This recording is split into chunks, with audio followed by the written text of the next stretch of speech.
This is my next step right here. This is what I've just taken off. This is the headlight cover right here. And as you can see, I don't know if you can see it that well. I'm trying to get a topographical shot here. But the wires that have gone into the back right here, into the headlight housing, have rubbed on the plastic. And if you can see 1,000 miles is going to do that, then what more could do? So I thought about that for a minute, and I'm going to take JB Weld, like I did on the exhaust pipe over here. And that's looking pretty good right there. That should fix that hole up, and then I'll just shoot that with the black flameproof here when I go to do that. And it takes about 24 hours to cure up on this model of JB Weld. Comes in marine, a whole bunch of other things. Anyway, I'll run a little bead right here, and then I'll sand it smooth.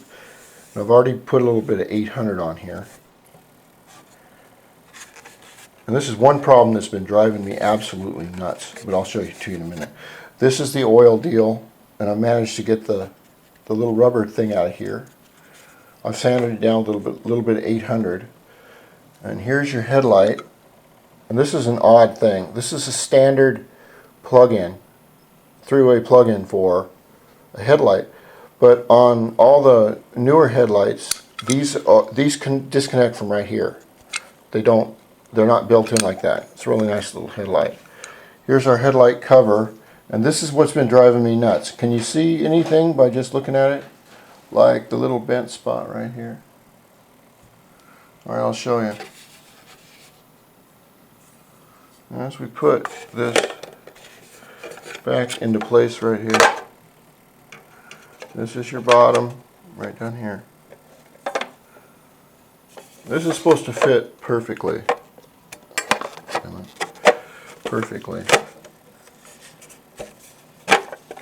And as you can see, there's a dip right there, because this plate is bent. Now, as an auto body man, in order to fix a problem with a car, you have to imagine how the car got wrecked in the first place and then work back from there. It's a people think it's a stupid concept, but it's not. Now, from what I can see about this little problem here, where it's bent, but there is no external damage, is that something hard must have, like a pole or something, must have just fallen on top of the bike right there in the edge, and that caused us to do it. And I'm going to have to beat that out and hopefully save it. Now, another problem I've noticed with, let's see if I can get a piece over here. My light's not that good. Let's see, I know my light's not that good, but if you'll notice, there's a crack up here. See that? And along here, along these little pieces where the plastic has crimped like this, there are some cracks. For instance, this is right here, this is the oil light. And this light, as you can see, has little cracks in it. And these are just from, it's 26 years old. Okay, what I'm going to do is, now with modern day technology, they have a rubber stuff called shrink wrap. Okay, and what you do is you put that on around your wire loom, and then you heat it up and shrink it. Now it comes in different sizes, so you have to get a size that's a little bit larger than what you need. And this is what it does. It goes on about that round, and what it does, it shrinks down to about there, and it provides a great cover. Now a lot of people will put that on either with a match or a lighter. The best way to put it on is to get the sleeve on and get yourself a heat gun and just slowly heat it, and it will slowly get hot and then shrink around it. I'm going to do that to all exposed wires, And then maybe, I got this a few years ago. Isn't that cool? This is steel braided Mickey Mouse wannabe Earl's Plumbing pretend braided line. And this braided line, it's small enough, I may use it on some of these things here to just to give it a little bit of bling if it doesn't look too Filipino.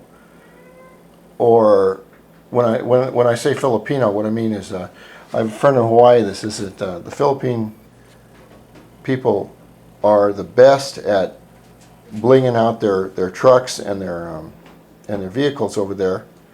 That no one can beat them for bling. And I don't want to get too bling or too Filipino, as he says. And they got some really neat vehicles over there with all the stuff that they put on them. And Americans can't even come close to that at all. This is amazing. So I may put this over the shrink wrap. But as long as I'm going to do the job, I'm going to do it right. You can get this at a hardware store. You can buy it in a kit with little pieces, or you can buy it by the foot. You can buy it in different colors, and it works real great if you can get them on the wires. What we'll do is get them over this wire and go all the way down, and then just heat it up. Heat it up and it'll work fine. Okay.